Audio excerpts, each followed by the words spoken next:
earn while you learn. Apprenticeships are a solid and valuable way to get qualifications while you work. And through this process, you'll be building your career twofold.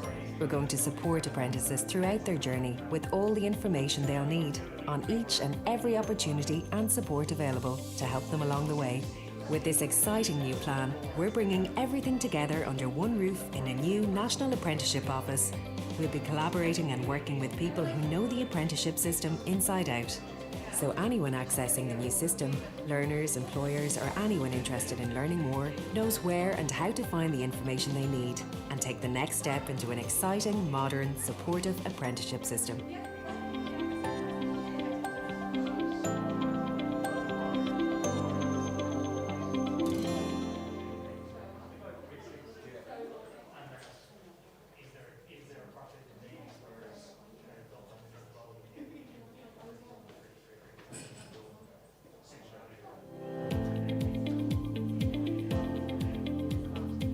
The world of work is changing, and so is how we learn and study. Apprenticeships are part of this. We want to double the number of apprenticeship jobs by 2025.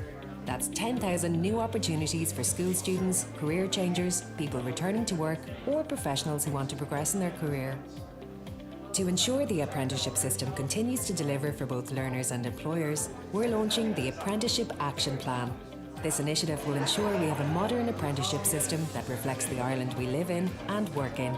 Apprenticeships are so much more than just learning on the job.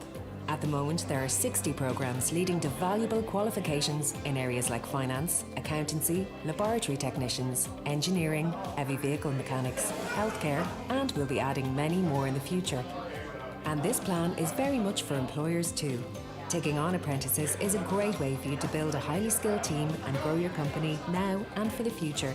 We'll have a range of supports for employers from different sectors to take on apprentices, including financial supports and an online system that makes the process easy and straightforward for you and your company. Anyone can be an apprentice, and anyone that wants to should be able to avail of this opportunity. To do this, we're going to make the system as flexible as possible so that you can earn while you learn. Apprenticeships are a solid and valuable way to get qualifications while you work, and through this process, you'll be building your career twofold. We're going to support apprentices throughout their journey with all the information they'll need on each and every opportunity and support available to help them along the way. With this exciting new plan, we're bringing everything together under one roof in a new National Apprenticeship Office. We'll be collaborating and working with people who know the apprenticeship system inside out. So anyone accessing the new system, learners, employers, or anyone interested in learning more, knows where and how to find the information they need and take the next step into an exciting, modern, supportive apprenticeship system.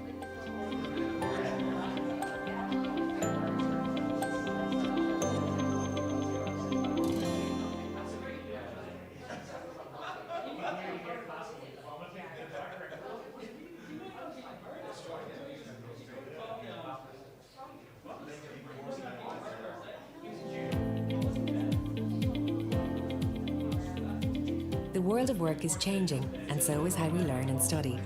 Apprenticeships are part of this. We want to double the number of apprenticeship jobs by 2025. That's 10,000 new opportunities for school students, career changers, people returning to work, or professionals who want to progress in their career. To ensure the apprenticeship system continues to deliver for both learners and employers, we're launching the Apprenticeship Action Plan. This initiative will ensure we have a modern apprenticeship system that reflects the Ireland we live in and work in. Apprenticeships are so much more than just learning on the job. At the moment, there are 60 programmes leading to valuable qualifications in areas like finance, accountancy, laboratory technicians, engineering, heavy vehicle mechanics, healthcare, and we'll be adding many more in the future. And this plan is very much for employers too. Taking on apprentices is a great way for you to build a highly skilled team and grow your company now and for the future. We'll have a range of supports for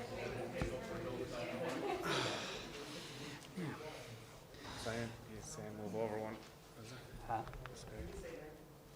Oh yeah, pretty much. Sorry. Morning, everybody, and thanks very much. For being here. I'm really delighted to be here today with my colleague, Minister Niall Collins, for the launch of our new 5-year plan on apprenticeships. And this plan is very much a crucial part of our ambition to reform the third level system in Ireland and to create new and innovative pathways to third level. This action plan is core to these reforms, and it will make it easier to become an apprentice in Ireland, and it will introduce greater incentives for employers to take on an apprentice. This is a key commitment in the programme for government. So this plan today is a really important milestone, but it is only just the beginning. It's not a strategy, it's not a plan to sit on a shelf. It is a roadmap of 62 specific actions, 13 key deliverables, which will be monitored and reported against on an annual basis. I want to today particularly welcome Mary Lean from the National Gallery of Ireland and Rosario Rowe, an apprentice in the National Gallery of Ireland. I really want to thank you both for being here. I think it very much makes it real when people can hear from organisations taking on apprentices and indeed people doing apprenticeships. So we look forward to hearing from you in a moment. But look, before I just talk a little bit about the action plan itself, I do want to say very firmly that this plan is part of a system change and a culture change that needs to take place in our country when it comes to third level. We need to provide flexible routes and alternative routes for people to get to where they want to get to in life. Gone must be the day of this is the right way to do it and this is the wrong way. There is no right way or there is no wrong way. It's about providing as many different pathways, as many different options as possible for people, because different things will work for different people. So if you're a Leaving Cert student, or if you're returning to work, or if you're changing career, you need to be able to go to one place where you can see all of the options that are available to you across higher education, across further education, and in the area of apprenticeships as well. So this action plan very much fits in with that transformational agenda that we want to deliver. Really pleased to say this isn't a plan that Niall and myself just came up with. It's a plan that is born out of an awful lot of consultation over the last 5 months. We have surveyed more than 3,750 current apprentices in Ireland. We've talked to more than 340 businesses, some who have apprentices, some who don't. We've hosted online, as you have to these days, town hall meetings where over 120 people came along, and we've also received written submissions. So to everybody who contributed to this process, who gave their views, who shared their insights, I want to sincerely thank you. This is your plan, and you very much helped write it. I want to thank all of the officials in the department who've worked so hard on this as well. It is important to say we're not starting from scratch. There's been an awful lot of progress made in Ireland when it comes to apprenticeships over the last number of years, and I want to acknowledge that and thank everybody who's worked to make that a reality. So if we look at the apprentice population in Ireland, it's more than doubled. There were 8,317 registered apprentices in Ireland in 2015, and by the end of last year there were 19,630. Today we have more programmes than ever before providing apprenticeships in different sectors, in pharma, in ICT, and we've seen a growth in female participation, but we're nowhere near where we need to be, and look forward to hearing from Rosario there, because you can talk better to this than I can. But I actually got a briefing note before I met a female apprentice, Zoe, who's the 1,000th female registered apprentice in Ireland. She's an accounting technician in Cork. And I genuinely thought there was a typo in the briefing note, because it said there were 26 female apprentices in our country in 2015. 26, no missing zeros, just 26. Now that has thankfully increased now to 1,017 at the end of last year. But we've a long way to go to make sure that apprenticeships are much more diverse as well. So what's this plan going to do? Well, this plan's going to do a number of things. It's really going to do 5 things. It's going to make sure we have more apprentices. In fact, it's going to double the number of apprentices in Ireland registered each year by 2025. So on average, there's about 5,000 new apprentices a year in Ireland. We're going to get to 10,000 by 2025. So that's the first thing. The second thing it's going to do is it's going to provide a broader range of apprenticeships. Trades are really important. Crafts are really important. We need more people in these areas. But that's not all apprenticeships are about. We now have 60 apprenticeship programs in place. We've 18 more in the pipeline. And you can do your PhD or your master's through an apprenticeship as well, so a broader range. The third thing we're going to work on is gender diversity and making sure that there's specific financial incentives for firms, for organisations that take on a female apprentice in any area where the apprenticeship currently stands at 80% male or more. And fourthly, we're going to tell the public sector to step up and not just keep telling businesses it needs to do more. There's more than 300 employers in the public sector, and it's really important we play our part. There's an opportunity for every county council in Ireland, for every government department, for every state agency to actually provide opportunities for the next generation. So today about 80 to 100 apprentices a year are taken on by the public sector. We're going to increase that to 750 a year by 2025, and we have a big body of work to undertake to get to that point. And the fifth and last point, but perhaps in many ways the most important, we're going to provide more support for employers. You can't have apprenticeships without employers. We have a system in place at the moment where some employers get grants and financial assistance averaging around €3,000 a year, but not all. So we want to put in place a core grant for every employer who takes on an apprentice, regardless of what that apprenticeship programme is. We want to introduce that in 2022. But today is about cultural change. It's about talking to young people and not so young people in our country. It's about talking to mums and dads in our country. It's about talking to guidance counsellors, teachers and principals. That apprenticeships are a route to get you to where you want to get to in life, and that different ways work for different people, and that this apprenticeship route will work for many, many people. So we're really excited about this. I think it is the first big step we're taking as a department to overhaul the way we see and the way we do third level in Ireland, and now we need to get on and deliver. So, Minister Collins. Thanks, Minister Harris. I'm delighted to say a few words in relation to this.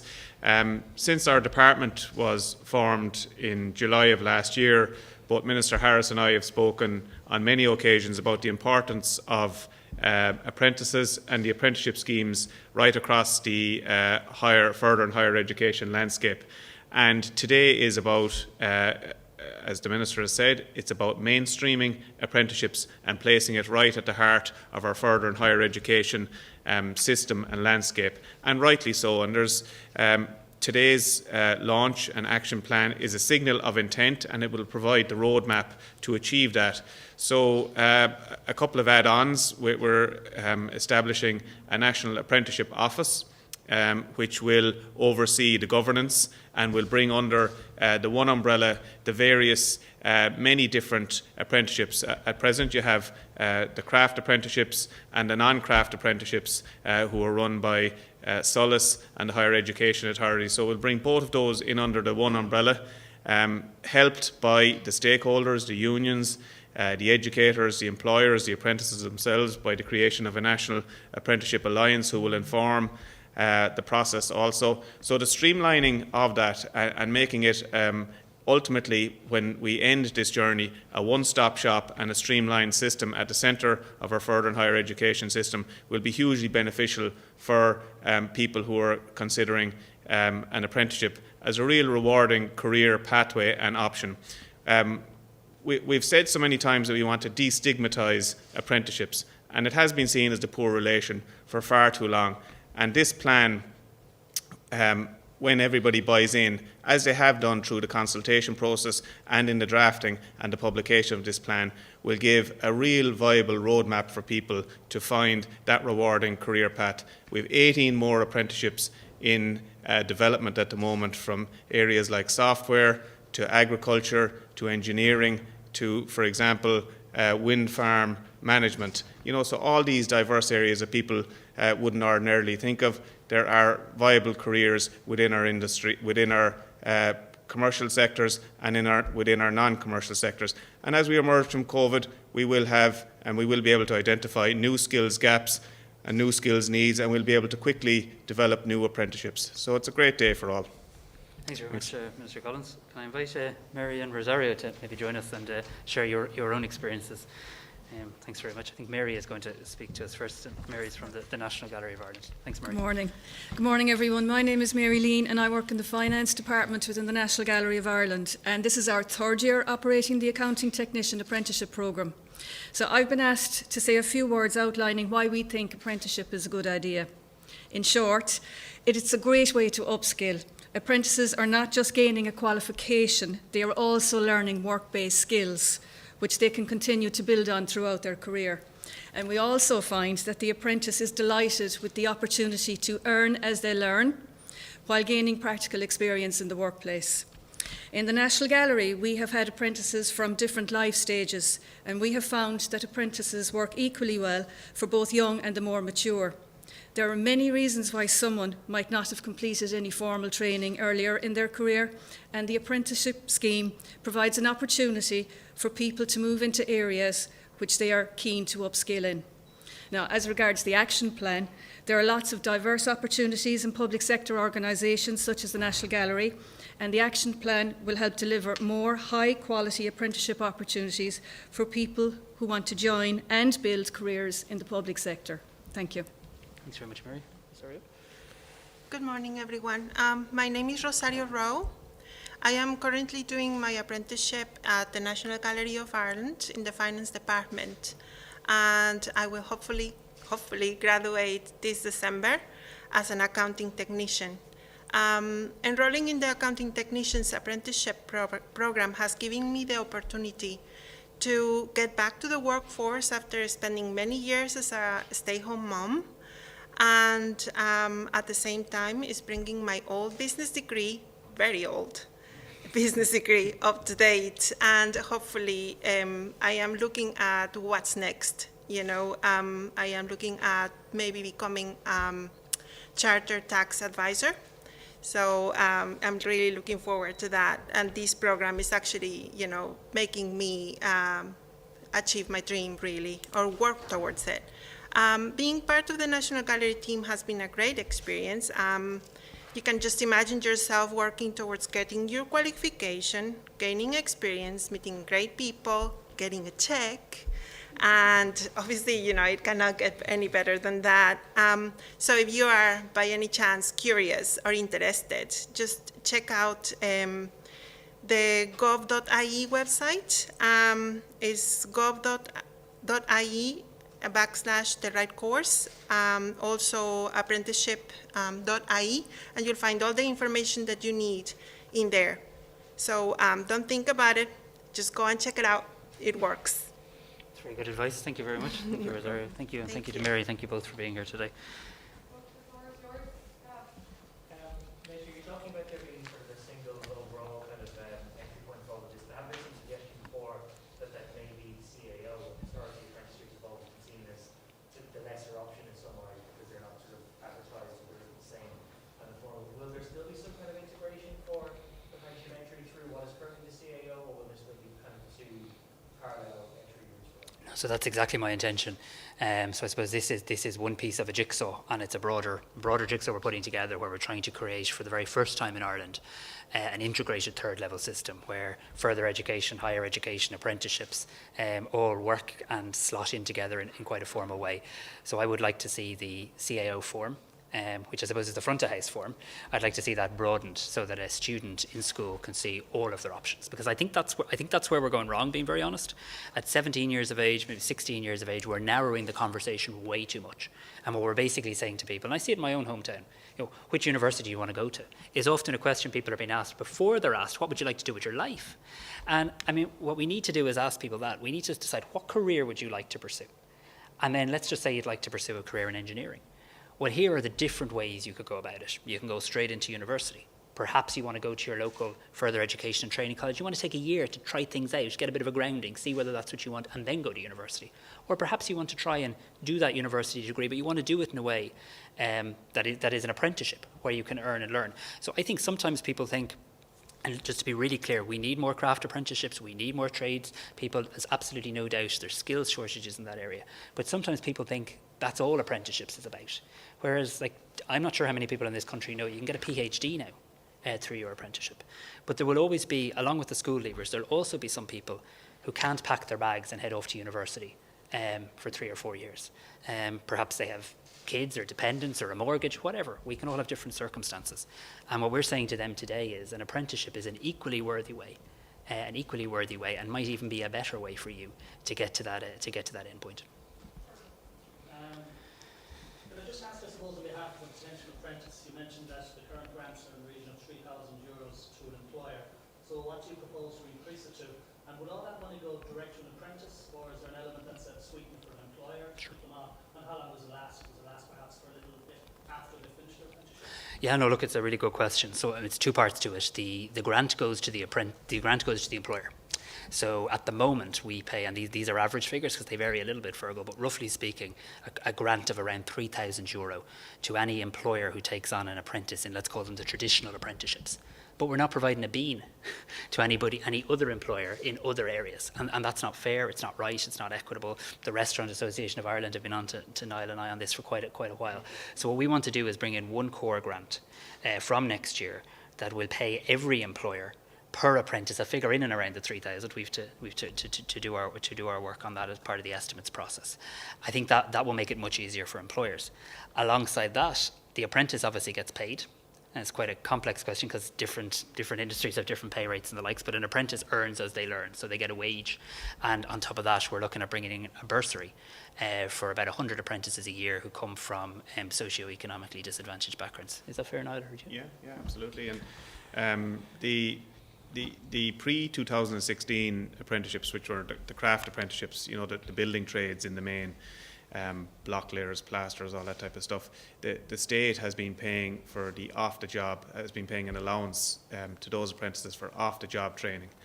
And the post-2016 apprenticeships, which are mainly the newer ones like financial services, you know, the non-craft-based apprentices, they don't get any payment for off-the-job training. So that's one of the things that really came through in the consultation process. So we have to recognise that and work with the consortia that run these apprenticeships, and that's where the National Apprenticeship Office and the National Apprenticeship Alliance, the stakeholder group, will have a big role to play in that, because there's different sectoral wage agreements. There'll be different demands for the numbers of apprenticeships, so that there's a lot of moving parts in it to get it right, and it'll be funded then, as Minister Harris said, as part of the estimates process. Your target obviously is 10,000 new apprentices by 2025. Do you have a breakdown of how many you see coming out of the school system and how many might be in a barrier situation, for example, where they're maybe going back to work or another? And to go back to the diversity piece, obviously they've been very male dominated in the past in terms of apprenticeships, and very white male dominated. So what do you do to try and diversify that? Yeah, so apprenticeships are demand led, so we haven't, I suppose, ring-fenced a certain number of places for a certain number. I think if we get our ducks in a row here, I think we could see over the course of the plan a significant increase in the number of school leavers applying to directly go into apprenticeships. But alongside that, I think we could see a number of people who are already in the workforce decide to upskill through an apprenticeship model. I mean, we know we have a real upskilling challenge here in our country. The world of work is changing really fast. There's lots of people who want to upskill. They can't afford, and perhaps neither can their employer, to lose them from the workforce for huge chunks of time. So actually the apprenticeship model could help on that. On the diversity front, this is really serious. I might actually share some figures with you, because I don't think people understand how serious this is. So we have an apprenticeship that's stone cutting and stone masonry in Ireland, 100% male. Sous chef, 100% male. Print media, 100% male. Principal engineer, 100% male. Motor mechanics, bit of progress, 98% male. Vehicle body repairs, 97% male. Butcher, 94%. I could go on at this all day, right? The only area where this, I think hairdressing is 10% male, right? We'll make this list available to people. The reason I'm making this point is apprenticeships should look like society. I mean, because it is a way of getting to where you want to get to in life. And as we've broadened the number of apprenticeships, we should be seeing that gender gap beginning to even out. And while we've made progress, we haven't seen anything like it. So what are we going to do? We already have a female bursary, where an employer gets an additional grant if they take on a female apprentice in certain trades. And what we're proposing to do is extend that to any apprenticeship where there's currently more than 80% male apprentices, or indeed 80% female apprentices, right? But they're few and far between areas. We're also today we're setting a number of targets: 10,000 new registered apprentices every year by 2025, 750 new registered apprentices in the public sector. We also want now to work with a range of organisations and stakeholders to set specific targets in relation to diversity, and we'll publish them in 2022. So we want to engage, for example, with the National Women's Council of Ireland, and even much more importantly, we want to engage with female apprentices to talk about what would be realistic targets and also some of the measures we need to take. Minister, how are you doing? We've got a clear roadmap here for apprentices, but maybe the public got a bit more confused about the vaccine rollout. Cabinet decided not to make any decisions last week. Instead, we've had a couple of proposals floated, some of which have created public ire. What steps might the Cabinet take tomorrow to rebuild public confidence and to advance the distribution of vaccines? You've made my day in acknowledging that we now have a clear action plan for apprenticeships, so thank you very much. So I take that as it's a big win for our department today, and from myself and Minister Collins. But no, look, it's a very serious point you make, because vaccines are they're the way out. They're the way we reopen society. They're the way we save lives. We're seeing incredible results already. But just to be very clear, we know exactly what we're doing when it comes to vaccinations. We are vaccinating people on the basis of age cohorts. The government took that decision. The government took a little bit of stick in relation to that decision, and I understand that too, because different groups had questions about their own health and vaccines. But we followed the National Immunisation Advisory Committee's advice. We have published the schedule in terms of how we will go through the age groups, and that remains completely unchanged. There is one issue which I'm not going to speculate on because I'm not qualified to speculate on in relation to, is there a case for somewhat increasing the time period between a first dose and a second dose, and the government will receive advice from the National Immunisation Advisory Committee through the Minister for Health as to whether there is or isn't benefit to doing that, but it's not for me to give a view on that. So to be very clear, I think we should ban the phrase ramping up, but our vaccine programme is significantly increasing. We've seen now a lot of progress with the vaccine programme, despite a huge upheaval last week around AstraZeneca. I feel very optimistic about it. Later this week, we could well see the European Medicines Agency make a decision on Johnson & Johnson. We know we're due to receive 600,000 J&J vaccines in this quarter. They're single-dose vaccines, so they're particularly valuable or useful, if I may call it that. But obviously, we need to see what the European Medicines Agency says. Public confusion. I think I shouldn't needlessly speculate, but I think it's very important that the government speaks extremely clearly on this matter, and I hope we are today, and I hope you've heard clearly from the government, from the Taoiseach down over the weekend, that the vaccine programme and the order remains unchanged. It remains unchanged. What people on the front line, if I may refer to them as that, want is they want certainty, and what people across our country want is they want certainty. And in fairness, I think over the last week we've seen a great development that people now of a certain age can log on or indeed phone and effectively book in or register their interest in getting a vaccine programme. So, I mean, I think what we now need to do is stick with the system we have, get on with the job, get the jabs in the arms as quick as possible, get our country back open and get our lives back. And that's what everyone in government's committed to doing. Minister, in terms of the idea that we saw floated over the weekend by the Health Minister, were you one of the, did you make representations as Minister for Further Education? I'm pleased to say I didn't. No, I mean, look, the situation in relation to vaccines is very simple here. It's not a political matter, it's a matter of public health, and public health advice should be taken. It's entirely appropriate for any minister to ask any official a question they wish. I mean, that's what ministers and officials are there for. But that's a very different matter to seeing a change in the vaccine programme. The vaccine programme is proceeding as is, but the point I think you're getting at maybe is just in relation to younger people in our country, and myself and Minister Collins do have a particular I suppose responsibility in relation to wanting to get our colleges back open. And what I would say to younger people in this country is, if you look at the vaccine programme as of now with no changes, I mean, we're talking about 4 out of 5 adults, that's people 16 years of age and older, being offered their first vaccine by the end of June. We will be therefore in a very, very different and better place come the start of the new college year. And indeed, myself and Minister Collins had a meeting on Friday about how we begin to reopen our colleges and make sure we see a very significant increase in on-campus attendance, because I don't think the current situation is sustainable, tenable, desirable for another academic year. But no, in relation to the vaccine programme, when I was Minister for Health and now as a Minister in another department, I have a very clear role. We should be led by medics and scientists in relation to these matters. Is that to say that it's more likely than not that colleges will be back open in September, October? Yes, but we need to just put one caveat. I have to follow the public health advice in terms of exactly what that looks like. But I'll tell you what I want it to look like. I want it to look like an awful lot more on-campus attendance for our students in the new academic year. And people are working extraordinarily hard. The USI, all of the university and college managers, if I can call them that, and staff representatives. I meet with them generally every Friday. And it's a huge amount of work going on. How do I think we safely reopen the colleges? 3 ways. One, the plan we already have, which is investing a lot of money on making the college campuses safer, hand sanitizer, all the usual. Secondly, the vaccine programme, which I think is the big one. And then thirdly, rapid testing, which you'll have heard me talk about last week, and our plans to pilot a number of rapid testing projects across colleges in the month of May and learn the lessons from that for the new college year. Can I ask, does the Cabinet still have confidence in Stephen Donnelly to do the job of Minister for Health, given all the recent controversies? And secondly, the government next week is going to outline, I think, the plan for the next couple of months in relation to reopening. Sort of notable in its absence in the plan or in any discussion about so far has been the role of hospitality. The talk of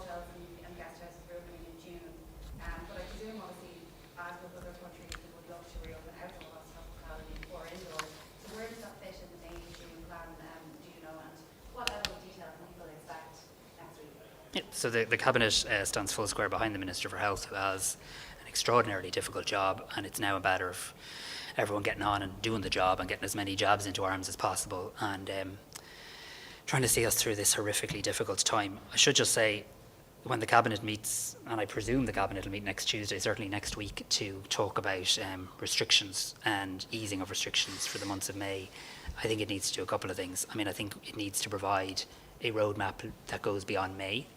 I think we need to try and provide people with as much certainty as is possible in the middle of a global pandemic. When I meet business owners, they understand the virus, they understand it very well, they've been living with it like us all for the last year, but they just want an indication of when they may be able to reopen, so they can have as much certainty as you possibly can. So I think we should be able to provide detail on what May, June and July will look like. That's certainly my preference. I'm not going to do what I criticise when others do it. I'm not going to overly speculate on what that means for each sector, because I know this is kind of the week where I know you've all a job to do in that regard. The week before we get into reviewing the restrictions, I know we all speculate. But what I would say to all sectors is I think there's an onus on government to provide you with as much certainty as possible next week.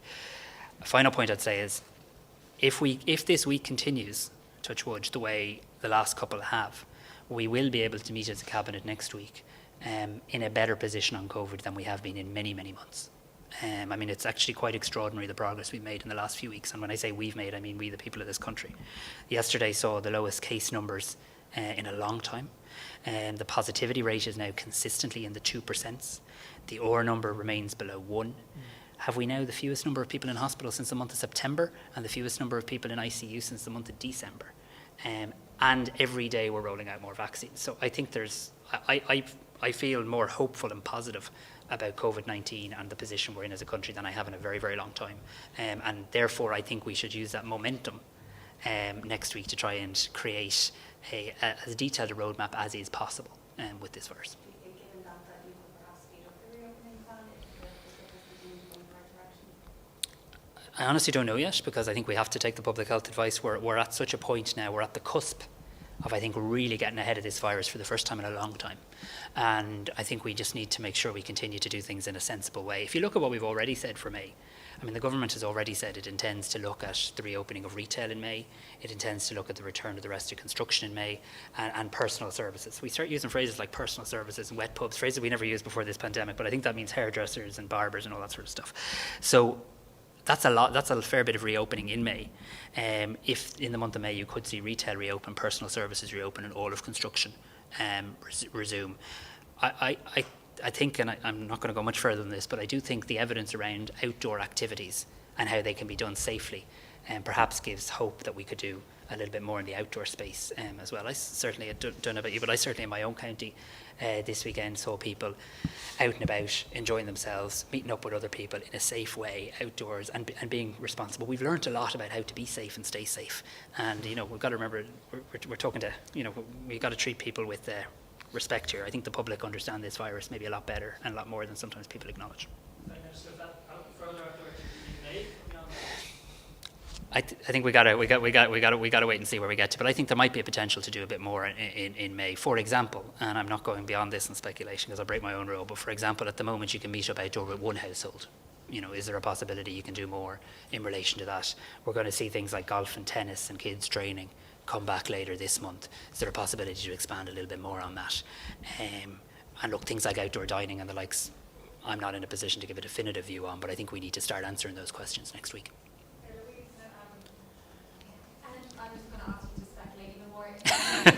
It's very hard to avoid it, isn't it? The outdoor summer, do you think that pubs and restaurants should be prepared for an outdoor summer now ahead of the summer? And the Deputy Minister Collins, we saw it over the weekend being fallen around 16% in recent polls, around 11% in the poll before that. Are you worried about your position in the polls, especially given the kind of controversies over the vaccine rollout in recent weeks? You go first and I'll work out my answer. Yeah, no, I'm not, to be frank, worried about the opinion poll showings.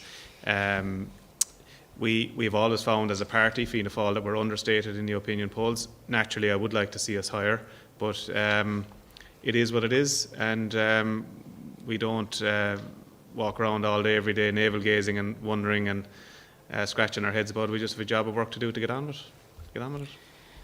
Yeah, in relation to the summer, I mean, What I can't give business today, and what government will need to try and give business next week, is a degree of certainty around timelines.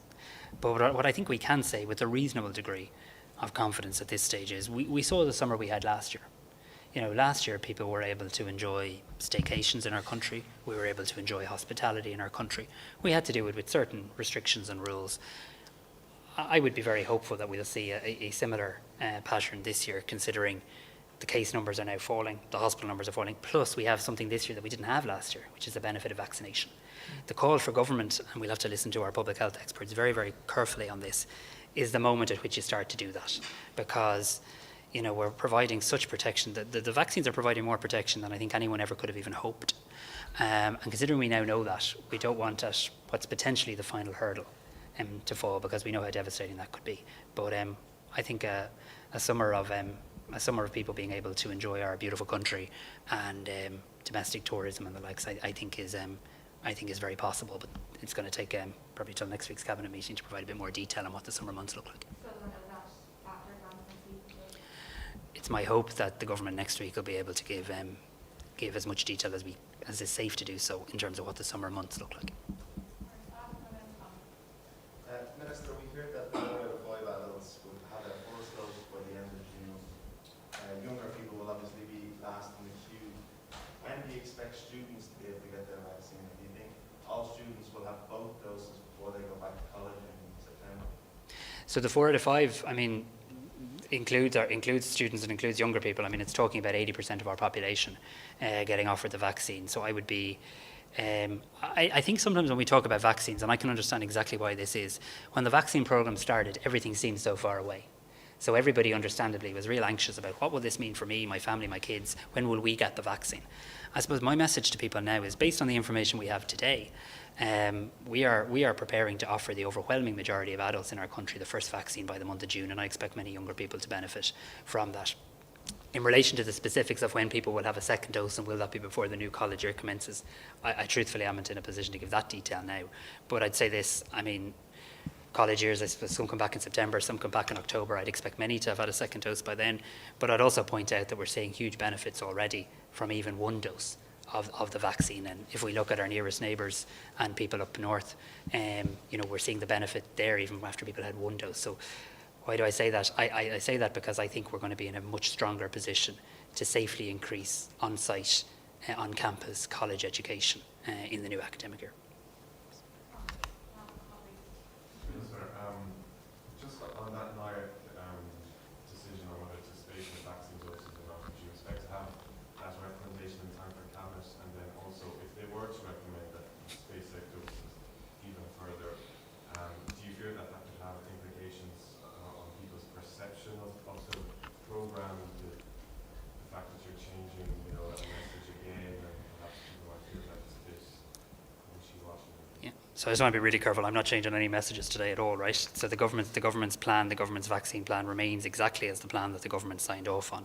The Minister for Health has indicated there's one area that the National Immunisation Advisory Committee may advise on, and that may be to do with the spacing between one dose and two. I think two things to say on that. One, the government has already been clear that anyone who's already had a first dose and an appointment for a second dose, that will remain unchanged. That's important information. And secondly, any change, if it comes, and it may not, will have to be grounded in medical advice. These are not and should not become political matters. This is about what is safe to do. You have a certain number of vaccines. What is the safest way to distribute them? So there is no change as of now. If there is any change, these matters can be considered by Cabinet, and I have no insight as to whether that'll be tomorrow or on another occasion. Thanks, everybody.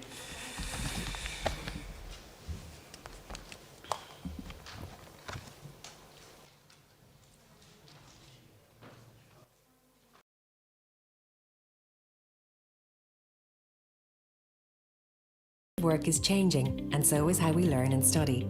Apprenticeships are part of this.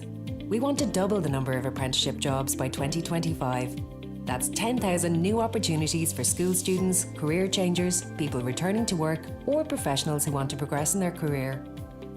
To ensure the apprenticeship system continues to deliver for both learners and employers, we're launching the Apprenticeship Action Plan.